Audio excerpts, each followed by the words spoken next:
myself Dr. Smita Moore, physiotherapist and runner.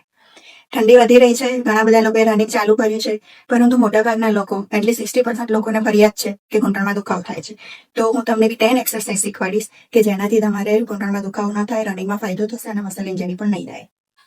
Bent ની, calf rays, સોલિયસ muscle. જ્યારે તમે running કરો છો ત્યારે લોઅર બોડી મસલ્સમાંથી સૌથી વધારે આ સોલિયસ મસલ પર પ્રેશર આવે છે. તો એના માટે તમે આ રીતે એક્સરસાઇઝ કરશો. જ્યારે કાફ રેઝ એક્સરસાઇઝ કરી જ રહ્યા છીએ તો ગેસ્ટ્રોક મસલની એક્સરસાઇઝ બી કરી લઈએ, જે one of the large calf muscle છે. કરતા તમારું પગ ડોર્સિફ્લેક્શન ના જતું હોય છે અને ઘણા બધા રનર્સની બી કમ્પ્લેન હોય છે કે એમને ની પેનની સાથે સાથે શીર્ણફ ટીબિયામાં પણ પેઇન થાય છે. તો ટીબિયાલિસ મસલ સ્ટ્રેન્થની exercise.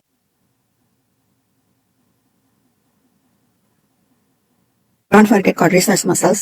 This is the powerhouse of your body and wall sit is the easiest and best way to activate your core.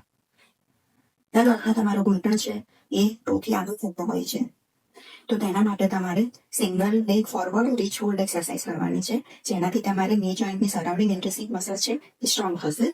તો like this.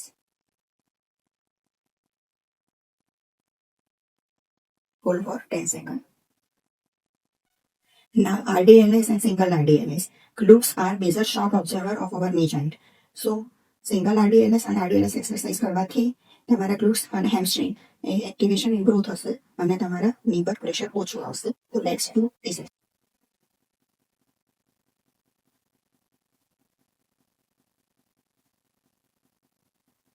Now hamstring and hip flexor stretch.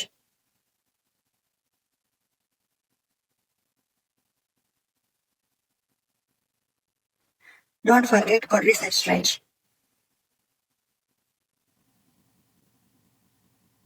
Now dynamic movement like swing. So એનાથી તમારે heap region ખુલી જાય.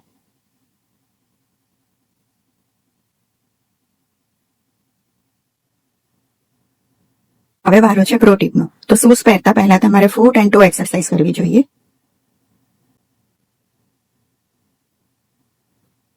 આ 10 exercise તમે follow કરશો તો તમારે રનિંગમાં ઇમ્પ્રુવમેન્ટ આવશે, મસલ ઇન્જરી નહીં થાય, you can enjoy your running and so happy running.